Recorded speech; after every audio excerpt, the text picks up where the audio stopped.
추운 겨울이 가고 오늘 봄비가 내립니다. 이 봄비가 좀 많이 내려서 강원도 산불난 곳에 잔불까지 다 꺼졌으면 좋겠는데 그곳에는 얼마나 비가 내리는지 모르겠습니다. 우리가 겨울을 보내면서 너무 추울 때는 이 겨울이 언제 지나갈까 그런 생각이 들었는데 벌써 봄이 오는 것을 우리에게 알려줍니다. 이 추운 겨울도 지나가는구나 하는 것을 다시 한번 깨닫게 됩니다. 우리 인생에 고달플 때가 있죠. 고난이 있죠. 힘들고 어려울 때가 있죠. 언제 이것이 지나갈까? 정말 평생 우리 인생을 끊임없이 고통스럽게 만들 것처럼 여겨지는 것들도 언젠가는 지나가게 될 줄 압니다. 이것마저도 지나가리라. 이것마저도 지나가리라.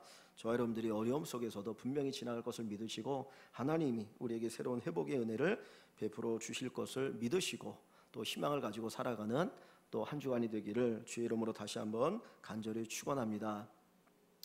바벨론 왕 느부갓네살 왕이 두라 평지에 큰 금 신상을 세웠습니다. 금으로 신상을 만들어 놓았고 그 신상의 크기가 위로는 30m, 옆으로는 3m 정도 되어지는 어마어마한 신상을 세웠습니다. 그 북한에 김일성 동상이 있는데 그 높이가 한 23m 정도 된다고 해요. 그것보다 훨씬 큰 신상을 금으로 만들어 세웠습니다. 근데 그 이유가 어디에 있을까 하는 것입니다. 일반적으로 자기가 섬기는 신을 섬겨라고 하는 의미가 담겨 있지만 조금 더 그 깊은 의미를 들여다보면 자기를 신격화하는 것입니다. 그 북한의 김일성, 김정은 동상을 세운 이유가 뭡니까? 자기를 신격화하려고 하는 것이죠. 내가 신이다. 너희가 나를 섬겨라. 그런데 이것이 느부갓네살 왕뿐만 아니라 모든 사람에게 있어서 자기를 신격화하려고 하는 그런 마음들이 있다라고 하는 것입니다. 누군가 나를 인정해 주지 않으면 그것 때문에 분노하고 그것 때문에 힘들어하고 그것 때문에 고통스러워한다면 내가 나를 숭배하는 모습인지 모릅니다. 다른 사람이 인정해 주지 않기 때문에 분노하고 내가 최고가 되려고 하고 내가 다른 사람 높아지려고 하고 모든 것이 내 뜻대로 다 이루어지기를 원한다면 어떻게 보면 그것 또한 나를 우상화하거나 나를 숭배하는 모습이라고 생각할 수가 있습니다. 이집트의 파라오가 자기를 태양의 아들이라고 얘기하죠. 그러면서 자기를 숭배하게 만듭니다. 모든 집권자들이 자기를 신적인 존재로 숭배하기를 원하고 있습니다. 이단들을 이야기할 때 이단의 가장 대표적인 현상이 뭐냐면 교주들을 신격화합니다. 그래서 문선명이 신이라고 얘기하고 지금 신천지도 이만희를 신이라고 하고 수많은 종교들에 있어서 이단들은 다 자기를 신이라고 이야기하는 것을 볼 수가 있습니다. 사람들의 마음속에는 자기를 신격화하려고 하는 그런 마음들이 있다라고 하는 것을 보게 됩니다. 그런데 사람이 왜 자기를 신격화하고 자기를 숭배하고 자기를 우상 숭배하느냐? 그 이유는 한 가지입니다. 그리스도인 가운데서도 자기를 숭배하는 자기를 우상화하는 경우가 있는데 그 이유는 한 가지가 뭐냐면 하나님을 인격적으로 만나지 못할 때 일어나는 현상입니다. 어디를 보시냐면 2장 47절 한번 봅니다. 2장 47절 여기 보면 느부갓네살 왕이 이 다니엘이 꿈을 해석한 후에 그 얘기하는 이야기인데 느부갓네살 왕이 뭐라고 말하냐면 왕이 대답하여 다니엘에게 이르되 너희 하나님은 다니엘 네가 섬기는 하나님은 참으로 모든 신들의 신이요 모든 왕의 주제시로다. 내가 능히 이 은밀한 것을 나타내었으니 내 하나님은 또 은밀한 것을 나타내시는 이시로다 라고 이야기를 합니다. 그러면서 수많은 사람들로 하여금 하나님을 섬길 것을 이야기해요. 그럼에도 불구하고 이 느부갓네살 왕이 신상을 세워놓고 그것에 절하지 않는 자는 풀물에 던져 넣겠다라고 말하는 것은 하나님을 믿는 것 같지만 인격적으로 살아계신 하나님을 만나지 못했기 때문입니다.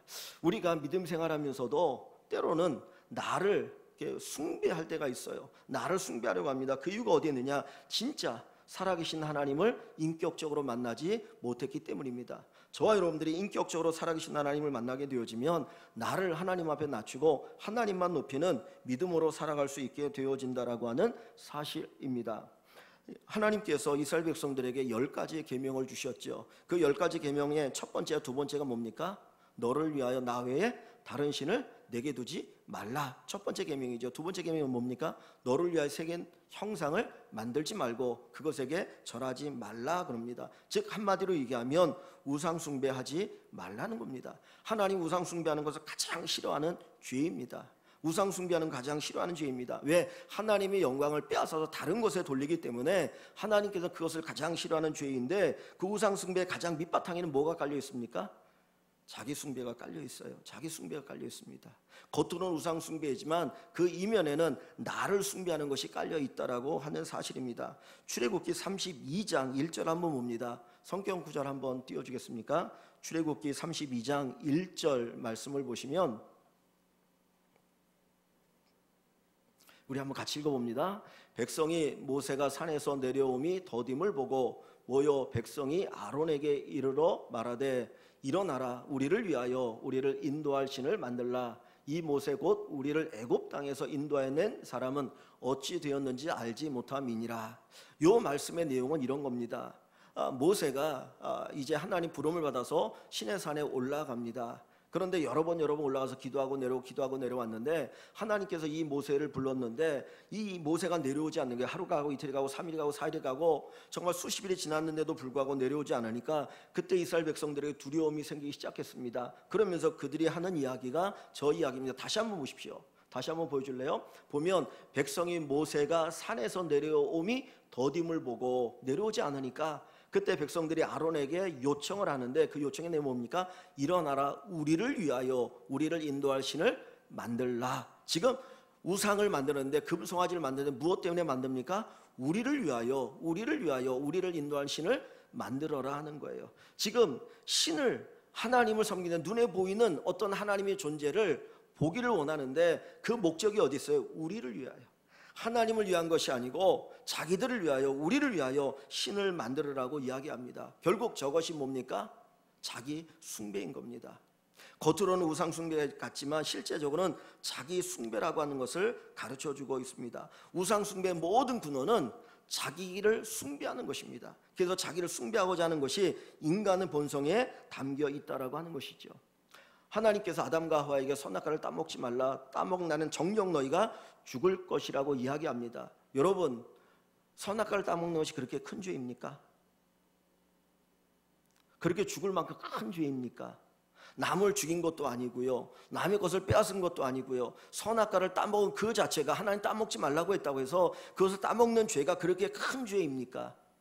그런데 하나님은 선악과를 따먹으면 내가 정녕 죽을 것이다 라고 말씀하시죠. 그런데 뱀이 하와에게 찾아서 꼬였던 내용이 뭡니까? 네가 선악과를 따먹으면 무엇같이 될 것이다? 하나님같이 될 것이다. 즉 네가 하나님이 될 것이라는 거예요. 네가 하나님이 되어라. 네가 하나님이 되어라.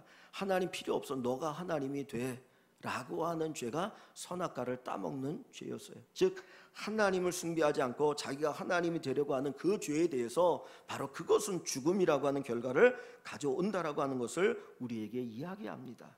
나를 숭배하는 것이 하나님 앞에 큰 죄라는 것이죠.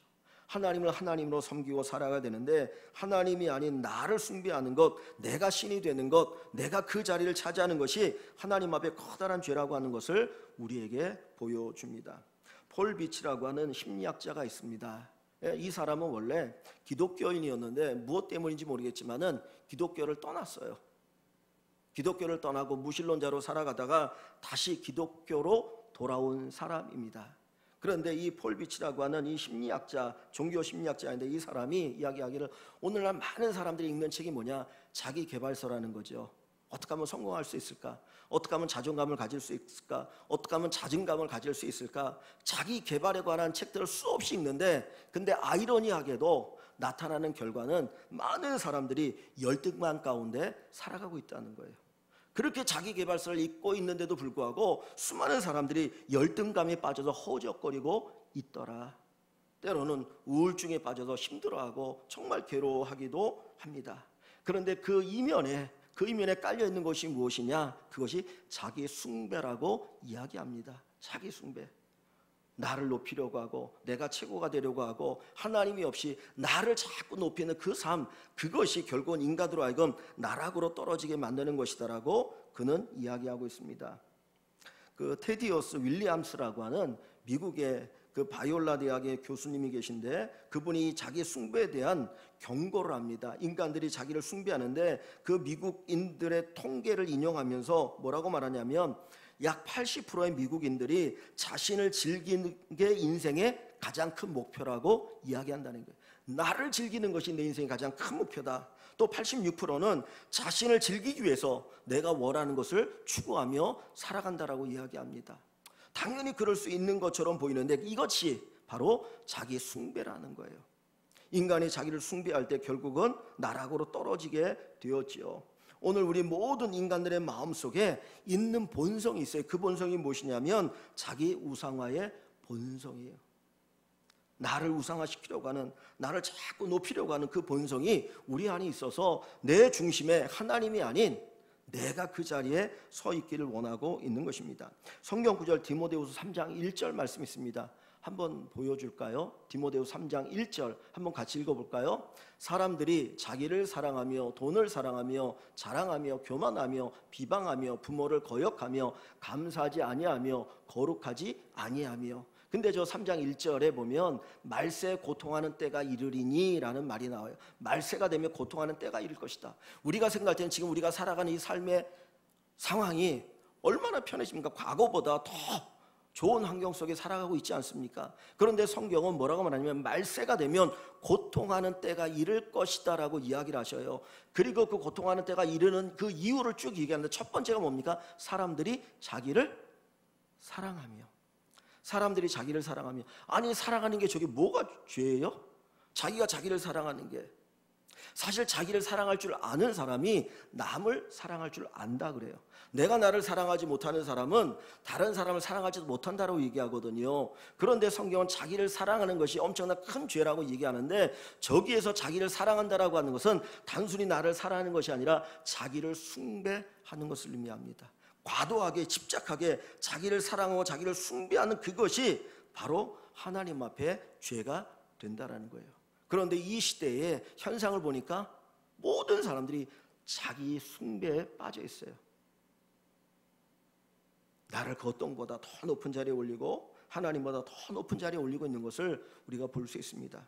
우리 그리스도인들의 관심은 무엇입니까? 사실 우리 그리스도인의 인생의 관심은 하나님의 영광을 구하는 것, 하나님의 기쁨을 구하는 것, 하나님의 뜻을 구하는 것, 하나님의 나라를 구하고 하나님의 의를 구하는 것이 우리 인생의 관심 아닙니까? 그런데 오늘날 수많은 사람들이 나의 성공과 나의 행복과 나의 안정과 나의 풍요와 나의 즐거움과 나의 사랑을 구하고 그것이 내 인생의 최고 목표가 되어버렸다는 거예요.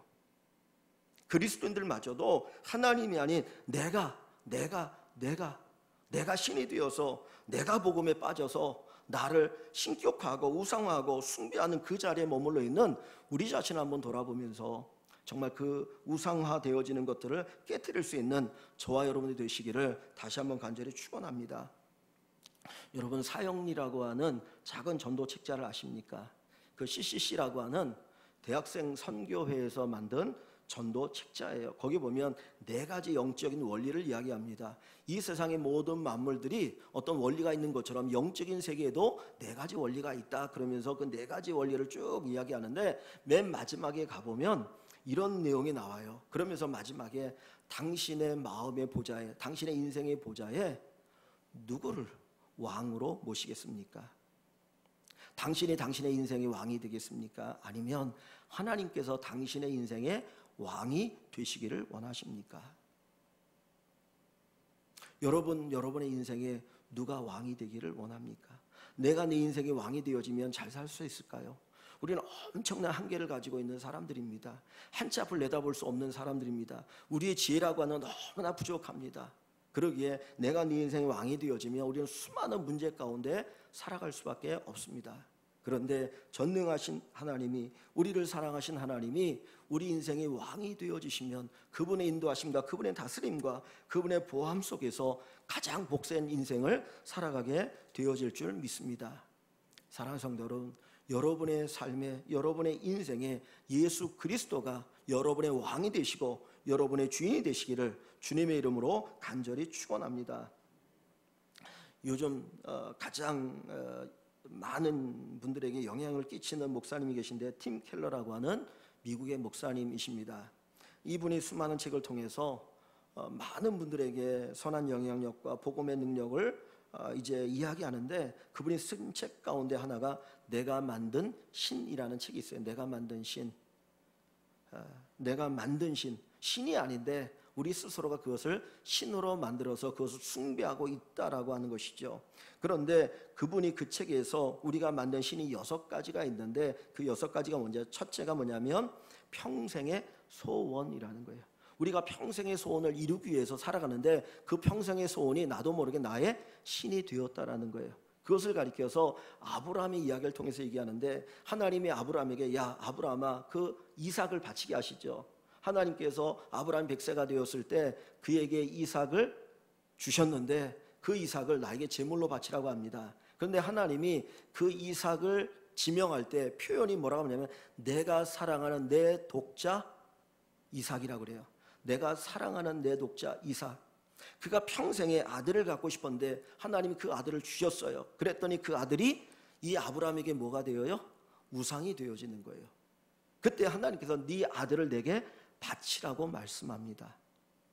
그 우상을 깨버리라는 것이죠. 두 번째, 팀 켈러 목사님이 말씀하는 우리가 만든 신이라고 하는 게 뭐냐? 사랑이라는 게 사랑. 요것은 야곱의 이야기를 통해서 말씀합니다. 야곱이 사랑했던 여인이 누구입니까? 라헬이에요. 라헬을 위해서 7년을 하루같이 정말 열심히 일합니다. 그래서 그 라헬을 사랑하다 보니까 라헬이 낳은 두 아들을 편애하게 되는데 하나가 요셉이고 하나가 베냐민입니다.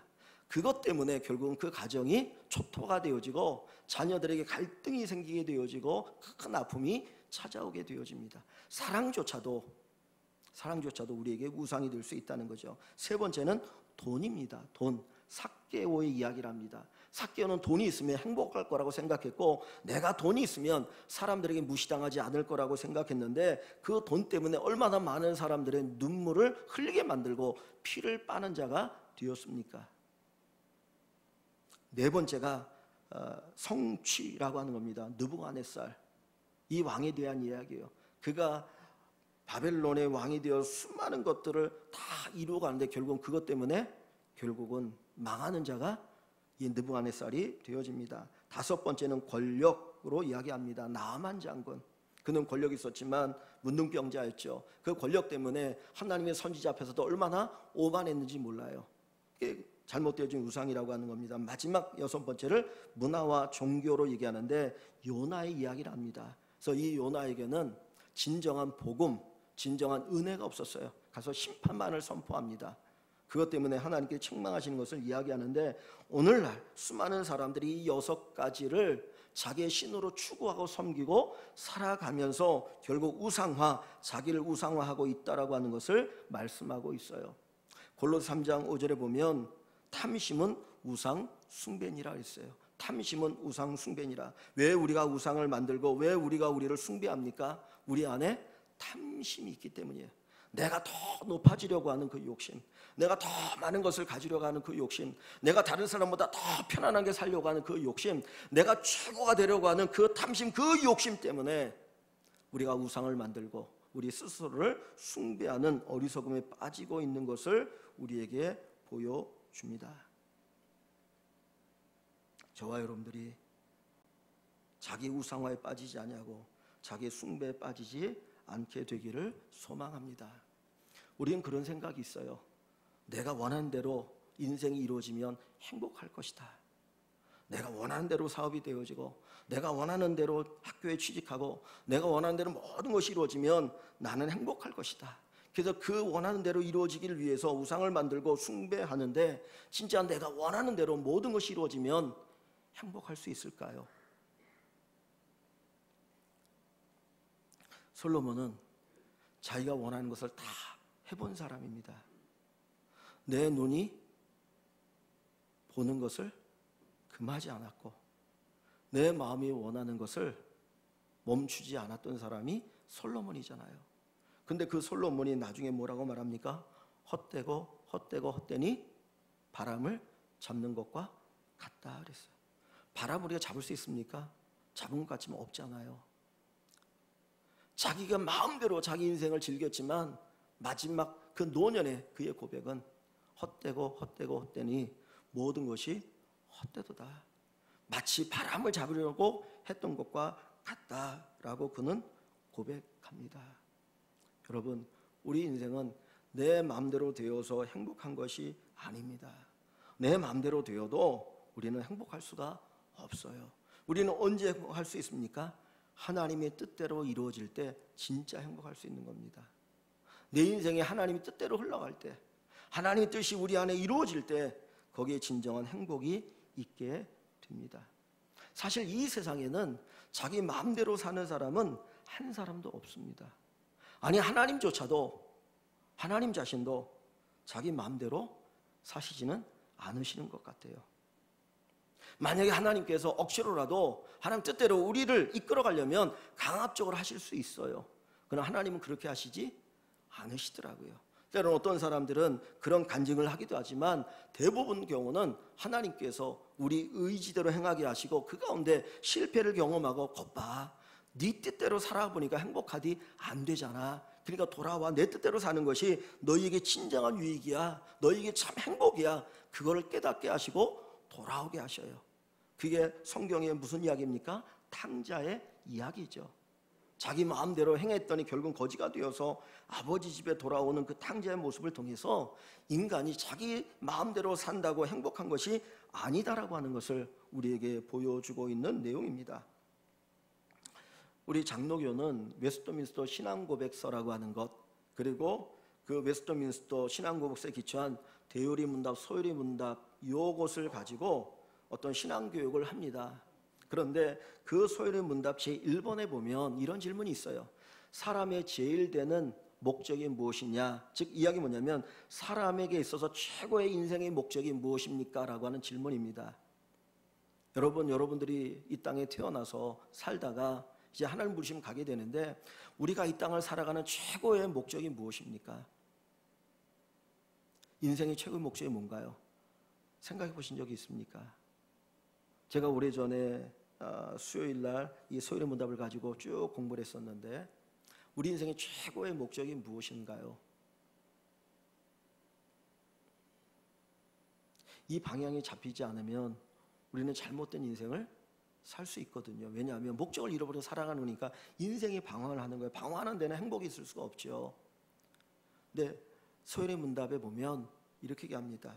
사람의 제일 되는 목적은 하나님을 영화롭게 하고, 하나님을 영화롭게 하고 영원토록 그분을 즐거워하는 것이다. 우리 인생의 최고의 목적은 하나님을 영화롭게 하고, 나를 영화롭게 하는 것이 아니고, 나를 즐겁게 하는 것이 아니고, 나를 행복하게 하는 것이 아니고 하나님을 영화롭게 하고 그리고 그 하나님을 즐거워하는 것이다. 이것이 인생의 첫 번째 목적이라고 우리에게 가르쳐 줍니다. 사랑하는 성도 여러분, 저와 여러분들이 하나님을 영화롭게 하는 것, 하나님을 즐거워하는 것, 그것이 우리 인생의 최고의 목표가 되시기를 주님의 이름으로 간절히 축원합니다. 그래서 내 뜻을 이루기보다 하나님의 뜻을 이루길 원하고 하나님이 원하시는 것들이 이루어지는 것을 가장 기뻐하고 즐거워하는 우리 모든 성도 여러분 되시기를 다시 한번 주 이름으로 간절히 축원합니다. 사람은 저마다 자기를 우상화하려고 하는 욕망이 있어요. 저에게도 있고 여러분에게도 있습니다. 그죠? 그러니까 저도 누군가 안 알아주면 그것 때문에 가슴 아파하거나 힘들어하거나 괴로워하기도 하고요. 또 여러분들도 마찬가지 아닙니까? 내가 뭔가를 했는데 남이 알아주지 않으면 그것이 너무나 가슴 아프고 왜 알아주지 않아? 불만이 생기기도 하지 않습니까? 그죠? 그게 우상화의, 자기 우상화의 모습입니다. 그런데 이것을 물리치는 방법 세 가지 있습니다. 첫 번째가 뭐냐면 예수님을 깊이 묵상하는 겁니다. 예수님을 깊이 묵상해야 됩니다. 빌립보서 2장 5절 이하에 보면 예수님께서 우리에게 이렇게 말씀, 너희는 이 마음을 품어라. 한번 성경을 좀 찾아봅니다. 성경을 한번 찾아보겠습니다. 빌립보서 2장 5절, 신약성경 318쪽입니다. 339쪽입니다. 319쪽. 죄송합니다. 글씨가 작으니까 이게 흐릿흐릿 보여서 318쪽 2장 5절부터 몇 절을 좀 제가 보겠습니다. 너무나 우리가 잘 알고 있는 말씀인데요. 너희 안에 이 마음을 품으라. 너희 안에 이 마음을 품으라. 곧 그리스도 예수의 마음이니. 우리가 어떤 마음, 누구의 마음을 가지고 살아야 된다고요? 그리스도 예수의 마음을 가지고 살아야 된다. 다시 이 마음이 회복되어져야 된다라고 이야기하죠. 6절에 그는, 예수님은 근본 하나님의 본체시나, 예수님은 하나님이시라는 거예요. 예수님은 하나님이시나 하나님과 동등됨을 취할 것으로 여기지 아니하시고 오히려 자기를 비워 종의 형체를 가지사 사람들과 같이 되셨고, 하나님의 자리에 내려오셔서 사람들과 같이 되셨고, 사람의 모양으로 나타나사 자기를 낮추시고 죽기까지 복종하셨으니 곧 십자가의 죽으심이라. 십자가의 죽으심이라. 예수님은 철저하게 낮아지셨어요. 어떻게? 십자가에 죽기까지 하나님에게 복종하고 순종하심으로 낮아지셨다라는 겁니다. 그래서 히브리서에 보면 고난을 통해서 순종을 배우셨다라고 말씀하기도 합니다. 우리가 이 예수님을 묵상하고 예수님을 닮아가고 예수님을 배우다 보면 나를 내려놓게 되어지고 하나님을 하나님으로 섬기고 살아갈 수 있게 됩니다. 우리가 끊임없이 예수님 묵상하며 살아가기를 원합니다. 그 예수님의 마음을, 그 예수님의 태도를, 그 예수님의 삶을 우리가 깊이 묵상하는 가운데 내가 나를 벗어나고 진짜 주님과 함께하고 주님을 섬기는 귀한 은혜가 있기를 소망합니다. 두 번째로 우리가 자기 우상화를 벗어나기 위해서는 감사가 회복되어야 합니다.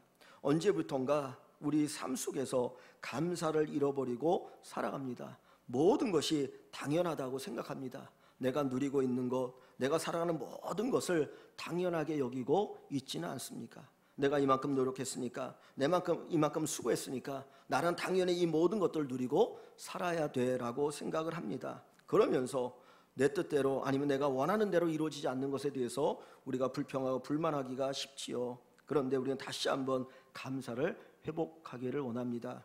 조금 전에 우리 서영현 집사님이 기도 가운데 항상 기뻐하라, 쉬지 말고 기도하라, 범사에 감사하라, 이렇게 다시금 회복되게 달라고 기도했는데 정말 감사가 회복되기를 원합니다. 이스라엘 백성들이 광야 생활하면서 그들이 하나님의 은혜 가운데 살면서도 그들이 잃어버린 게 뭐예요? 감사를 잃어버렸어요. 감사를 잃어버리니까 그들의 나타나는 현상은 원망이고 불평이었습니다. 출애굽기와 민수기를 보면 끊임없이 그들의 원망과 불평했기 때문에 결국 그들은 가나안 땅에 들어갈 수가 없었어요. 원망하고 불평하고 감사를 잃어버리면 하나님의 은혜, 하나님의 사랑, 그거 우리가 누리지 못합니다. 그래서 우리는 끊임없이 감사를 회복하며 살아갈 수 있기를 원합니다. 사실 우리가 누리고는 이 삶의 환경이 얼마나 좋은지 모릅니다.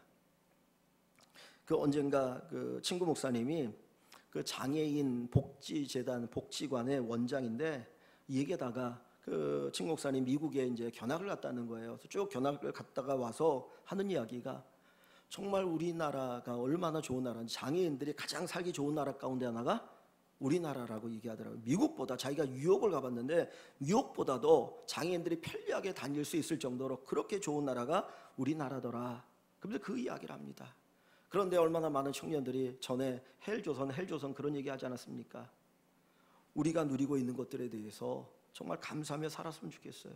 우리가 누리고 사는 것들에 대해서 감사하면서 주님 감사합니다, 감사합니다, 감사가 회복되게 해달라고, 그리하면 우리가 나를 숭배하는 것이 아니라 하나님을 숭배하는 삶을 살게 될 줄 믿습니다. 세 번째로 우리 자아상을 우리가 경계하기 위해서는 하나님을 중심으로 생각하고 행동해야 합니다.